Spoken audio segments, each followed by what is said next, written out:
ओम सतनाम प्यारे बच्चों, कैसे हो बच्चों? आपकी स्टडी कैसी चल रही है?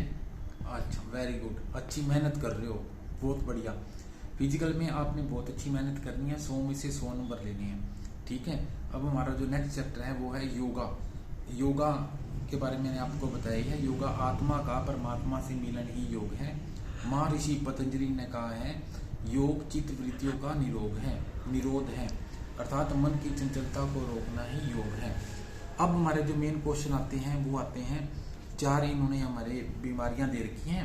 हमने इन बीमारियों का एक्सप्लेन करना है, उनको दूर करने वाले योगासनों को करने की विधि, उसके लाभ, सावधानियां हमने सारी अच्छी तरह से स्टडी करनी है। ठीक है। सबसे पहले मोटापा है। मोटापा किसे कहते हैं? शरीर में वसा की मात्रा का बढ़ जाना मोटापा कहलाता है। इससे क्या होता है? आदमी का वजन बढ़ने लगता है, जीवन घटने लगता है।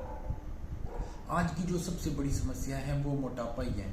तो मोटापा जो है हमें अपना कंट्रोल में करना चाहिए, एक्सरसाइज करनी चाहिए, योग प्राणायाम करना चाहिए, अपनी डाइट का ध्यान रखना चाहिए।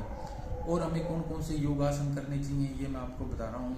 सबसे पहले ताड़ासन करना चाहिए, कटी चक्रासन करना चाहिए, पवन मुक्तासन करना चाहिए, मत्स्यासन करना चाहिए, हलासन करना चाहिए, पश्चिमोत्तानासन करना चाहिए। पेपर में आपको इसकी फोटो आएगी योगासन की, आपने फोटो देख के बताना है ये योगासन कौन सा है। इसलिए सभी योगासनों के चित्र आप अच्छी तरह से याद कर लें और उसकी पहचान कर लें। 2-3 योगासन आपके चित्र बनाने की 2-3 योगासन के आप जो है ना चित्र बनाकर उसकी अच्छी तरह से प्रैक्टिस भी कर लें। और आपने पूरा का पूरा जितने भी नंबर के क्वेश्चन है सारे करके आने हैं, एक भी क्वेश्चन छोड़ के नहीं आना। आप इस बात का ध्यान रखें। ठीक है। और सेकंड बोलता है वो मधुमेह। शरीर में शुगर की मात्रा का बढ़ जाना मधुमेह कहलाता है। हमारे शरीर में जो इंसुलिन है वो शुगर को कंट्रोल करता है। जब व्यक्ति का शरीर इंसुलिन का उत्पादन कम कर देता है तो शरीर में शुगर की मात्रा बढ़ जाती है।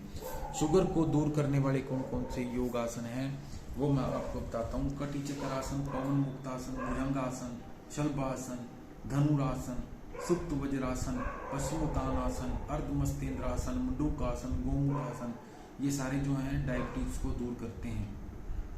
ठीक है। नेक्स्ट है अस्थमा।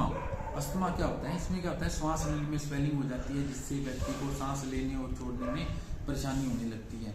कई बार क्या होता है, ज्यादा ठंड से, धुएं से, एलर्जी से और बीड़ी सिगरेट पीने से और कई बार एलर्जी परफ्यूम लगाने से, सुगंधित साबुन के नहाने से ये प्रॉब्लम हो जाती है। इसके कई कारण होते हैं, आनुवांशिक रूप से भी हो सकता है, पेरेंटल चलता है और ज़्यादा बीड़ी सिगरेट पीने से भी हो जाता है, ज़्यादा वातावरण खराब हो, धुआं हो तो भी ये प्रॉब्लम हो जाती है। इसको दूर करने वाले कौन कौन से योग आसन हैं ये मैं आपको बता देता हूँ। ताड़ासन लगभग सभी में ही है। ताड़ा आसन, धनुरासन, वक्रासन, कपालभाति प्राणायाम, गौमुखासन, मत्स्यासन, अनुलोम विलोम, इन सबको करने से दूर हो जाता है। आपको जितने भी आसन बताए हैं आपको इसको करने की विधि भी आनी चाहिए, इसके लाभ भी आने चाहिए। नेक्स्ट है उच्च रक्तचाप। इसमें क्या होता है, धमनियों में रक्त का दबाव अधिक हो जाता है जिससे ब्लड प्रेशर हाई हो जाता है। तो अब हम करते हैं योगा के लाभ क्या होते हैं। योगा करने से हमारा शरीर स्वस्थ, सुंदर और मजबूत बनता है। हमारे शरीर में मोटापे में कमी होती है, मानसिक तनाव में कमी होती है, रोगों से बचाव होता है, लचकता में वृद्धि होती है, शारीरिक शक्ति में वृद्धि होती है, रोग प्रतिरोधक क्षमता में वृद्धि होती है। तो ये तो सारे योगासन के जो है ना लाभ।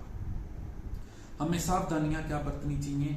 अगर किसी व्यक्ति को हार्ट की सर्जरी हो रही हो तो उसे जो है डॉक्टर के परामर्श से ही योगा करना चाहिए। अगर किसी को पुरानी बीमारी हो, रीढ़ की हड्डी में दर्द हो तो भी जो है ना सावधानी बरतनी चाहिए।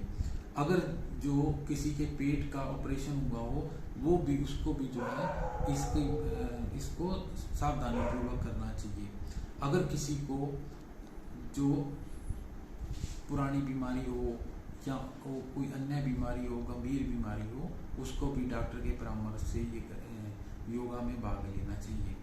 जिसका बीपी हाई हो उसको भी परामर्श करके जो है ना योगा में भाग लेना चाहिए। पहले आसान जो है सरल से जटिल व्यायाम करने चाहिए, कम से ज़्यादा करने चाहिए। आपको इन चीज़ों का ध्यान रखना चाहिए। ठीक है बच्चों, thank you, have a great day.